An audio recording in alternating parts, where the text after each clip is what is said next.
घर घेणं हे प्रत्येकाचं स्वप्न असतं. प्रत्येकाला स्वतःचं हक्काचं घर हवं असतं.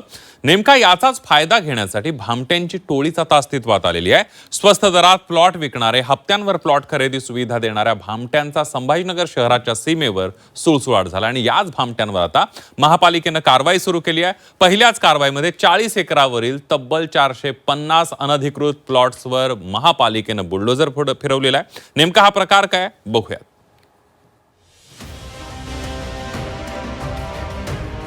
छत्रपती संभाजीनगरात प्लॉट घेताय, सावधान. हप्त्यावर मिळणारा प्लॉट अनधिकृत तर नाही ना? स्वस्त प्लॉटचं आमिष तुम्हाला बेघर करू शकतं. छत्रपती संभाजीनगर महापालिकेची ही कारवाई सुरू आहे. धुळे सोलापूर रस्त्यावर असलेल्या एक अनधिकृत प्लॉटिंगवर तब्बल 40 एकरात ही प्लॉटिंग तयार करण्यात आली होती, ज्यावर 450हून अधिक प्लॉट्स पाडण्यात आले होते आणि अगदी स्वस्त दरात, प्रसंगी सुलभ हप्त्यात या प्लॉट्सची विक्री सुरू होती. या सुविधेमुळे अनेकांनी इथं प्लॉट घेतले. काही लोकांनी घरही बांधली. मात्र मुळात हा संपूर्ण लेआउटच अनधिकृत असल्याचं आता उघड झालंय. त्यामध्ये वनविभागाच्या जमिनीवरही अतिक्रमण करण्यात आलं होतं. प्लॉटिंगसाठी कुठलीही परवानगी नसल्याची माहिती महापालिकेला मिळाली, ज्यावर एकाच दिवसात चौकशी झाली आणि तातडीनं ही प्लॉटिंग उद्ध्वस्त करत विकासकांवर गुन्हे सुद्धा दाखल करण्यात आले.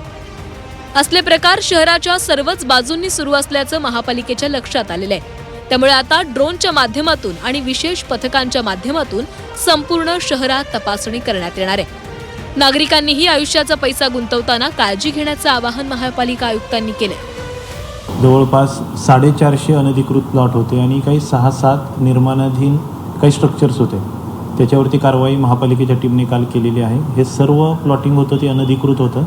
त्यामुळे त्या सर्व प्लॉटिंग असतील किंवा निर्माणाधीन घरं असतील ते जमीनदोस्त करण्यात आलेले आहे. माझं महानगरपालिका अंतर्गत सर्व नागरिकांना नम्र आव्हान आहे की कोणत्याही प्रकारचं अनधिकृत प्लॉटिंग आपण त्याच्यामध्ये खरेदी विक्री व्यवहार आपण करू नये. अशा पद्धतीचे कुठेही अनधिकृत प्लॉटिंग होत असेल तर कृपया महानगरपालिकेला कळवावं. असे प्रकार अनेक वर्षांपासून सुरू असल्याची कबुली महापौरांनी दिली आहे. हेच प्लॉट घर बांधल्यावर गुंठेवारी करून अधिकृत करावे लागत असल्याचं महापौरांचं म्हणणं आहे. पण आता यापुढे असं चालणार नाही. शहराच्या चारही बाजूंनी चौकशी करत कारवाईचं आश्वासन महापौरांनी दिलेलं आहे. अशी ही बेकायदेशीर प्लॉटिंग करणाऱ्या लोकांवरती, मूळ जे लोक आहेत त्यांच्यावरती काही ना काहीतरी कारवाई आणि त्यांच्यावरती गुन्हा दाखल झाला पाहिजे. आणि या संदर्भातच त्या सर्वसाधारण सभेत आम्ही सांगितलं होतं की बाबा ह्याच्यामध्ये तुम्ही अतिक्रमण विभागानं ठोस कारवाई केली पाहिजे. घाई गडबडीत जाऊन कुठलं तरी उखडायचं असं न करता ठोस कारवाई केली पाहिजे. तर अशा 3 कारवाई आपण ठोस केल्या आहेत. त्याच्यात कायदेशीर बाबी तपासून त्या संदर्भामध्ये ज्यांचे बॉन्ड आहेत त्यांच्यावर काय कारवाई करता येईल पोलिसांकडे ह्याची तपासणी चालू आहे. कारवाई होईलही, फसवणूक करणारे गजाआडही जातील. मात्र ज्यांनी आयुष्याची कमाई या घराच्या स्वप्नात गुंतवली आहे त्याचं काय? काही नागरिकांनी तर घरांची बांधकामही सुरू केलेली आहेत, तर अनेकांना अजूनही प्लॉटवर झालेल्या कारवाईबाबत माहितीही नाहीये.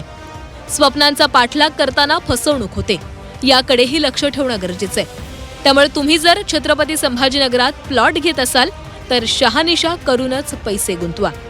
विशाल करोळे, झी 24 तास, छत्रपती संभाजीनगर.